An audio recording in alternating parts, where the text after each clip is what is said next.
you can change hearts and minds just by spending a little time, even on a podcast like this. And it's important right now because so many people are suffering right now. We've all been through so much more uncertainty than we've ever known in our entire lives. You know, it's very scary. And a lot of people are getting a little depressed and hopeless, or even very depressed. And so what we're trying to help people with is understand that, yes, things are changing, but there is tremendous opportunity coming. But what we need to do, rather than, you know, sinking and sliding downward into this abyss of depression and hopelessness, we need to sit down with ourselves and take that time, like Mark and I do in the morning, to ask ourselves the right question. Because I promise you, there is no mechanism that has the ability to reveal what is hidden like asking.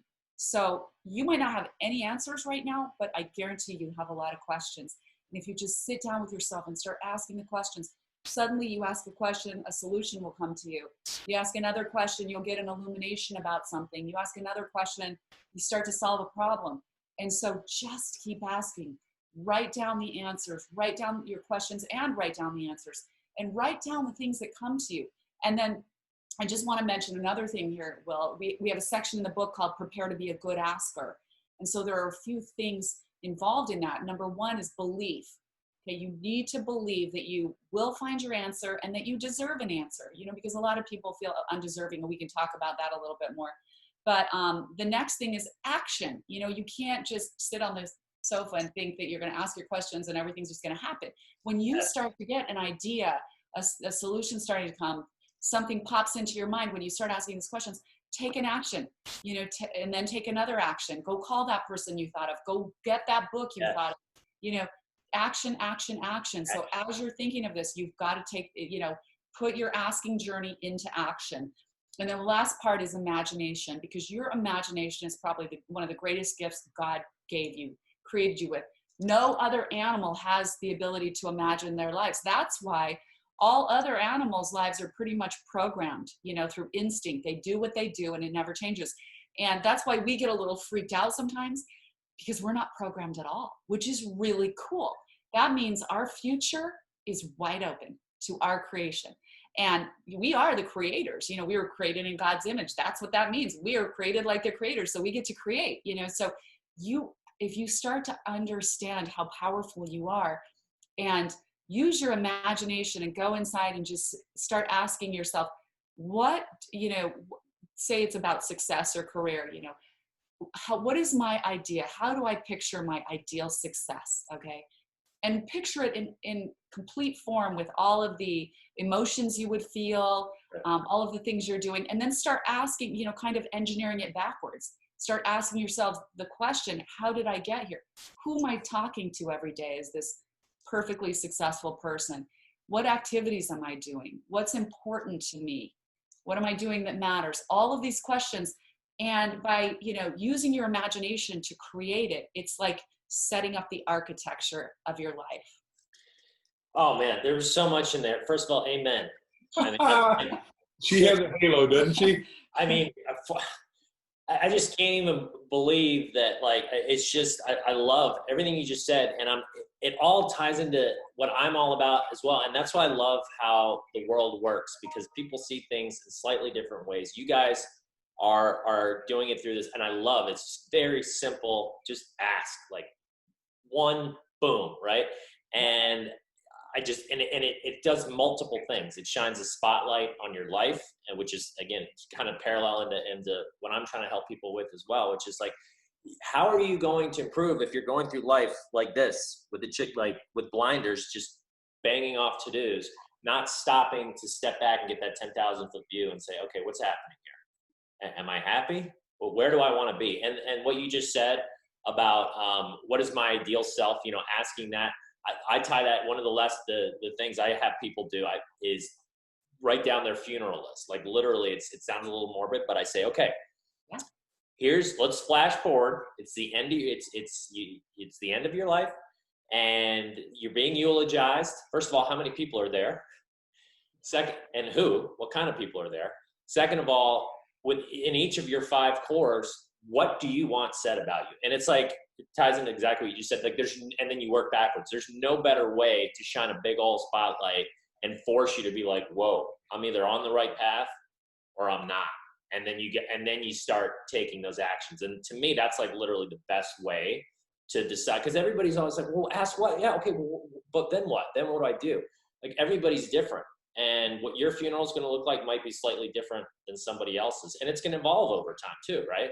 At first, it may be, everybody's, praising how I'm a billionaire, somebody might say, right? And then they may actually achieve that goal. Just like when I sold my company, we got a big paycheck. And in the back of my mind, I already knew it wasn't going to solve all my dreams and problems, and I was going to sit on a beach drinking a pina colada, right? Like most people think it does. But I'm so glad it happened, because it just confirmed to me that career and finances, that's just 1/5 of the equation. There's all that other, there's the relationships, there's your physical health, these other cores, right? Your mindset, your emotional health, your giving back. And if you're not firing on all cylinders, as I call it, if you're not making sure that what you want in the end, you're taking action on those things every single day, it's like, you might as well just be on autopilot. Like, why even bother? Exactly. And that's why most people are on autopilot. But even back to what you said, is that when I started getting addicted to podcasts, I listened to Steve Forbes, and his own daughter interviewed him, the guy who does Forbes magazine, who is a billionaire. And he said when he lost the presidential race, he had to go talk to tens of thousands of people, and he had to do his own. He said it's like giving your own eulogy. You've been running for the biggest thing in your life. And it never dawned on me. And at the time we were writing this book, which has just come out, called You Have a Book in You, because I think everybody ought to write their book. And we said, look, what you need to do is also write your own autobiography, no matter what your age, 20, 30, 40, because you're going to, back to your self statement, when you're asking yourself those questions, you're going to change perceptions. At 10 years old, you're different than 20. At 70, you're a heck of a lot different than you were at 50, and you've got a different perception. But people want to know, what did you as dad or uncle or aunt or brother or sister, do in your life? And that's why we're saying asking is the most profound, simple thing. And that's why the big guy said, ask and you shall receive. But he never delineated how to do it. In our book, not only did we write everything we knew about asking, from having been in 80 countries and met all these wonderful people, but the difference between little success and vast success was a master asker. And we want to, in our little club, we think will be the biggest virtual club ever, but because it's free, is that, we want people to become master askers. But then we said, how do you overcome the 7 roadblocks of asking, right? Everything from unworthiness to disconnection, which we'll talk about if you want. And then what is it that we could do to make sure people get it? And we know that story is a metaphor for your life.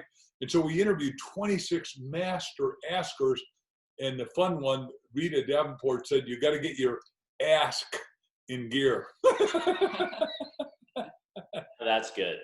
Right. Whenever you can make it fun, that's exactly what I was talking about at the opening of this conversation. Like, trying to make things fun and not taking it all too seriously, right? Which you guys clearly that's why I wanted to get you guys back on. Like, you nail that, right? And you are the definition of like self-help. I don't even like that word because it's got a negative stigma. Personal development. I may come up with a new word, Right. It's like super, like people automatically have this positive association with it because, right, it's got this negative stigma that's hard to get rid of, like self-help. Oh, you need self-help. What's wrong with you? Is your brain broken?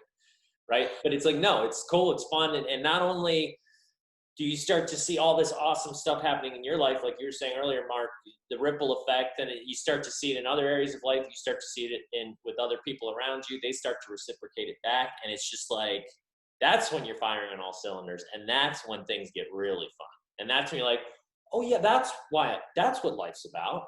Not that, that hovering above rock bottom, like I was doing for the last, however many years. And, I was fortunate to hit my rock bottom in college, which kind of started this whole thing. I think we probably talked about it briefly last time. In college, I was basically suicidal. And I was like convinced that my brain was broken. I was your typical victim that said, Right. there's nothing I can do about it. And, like I said, I had an A.D.D and my parents got divorced earlier. My mom was an alcoholic and we moved around a lot.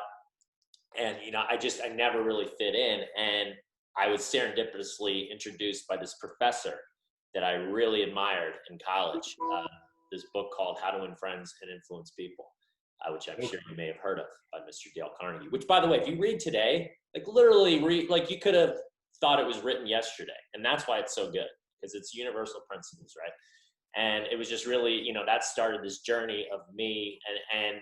But so many people never hit their rock bottom, and they just kind of hover in between their best selves and rock bottom their whole life. And I can't imagine a worse fate. And that's what I think you, me, we're people like us are trying to help people.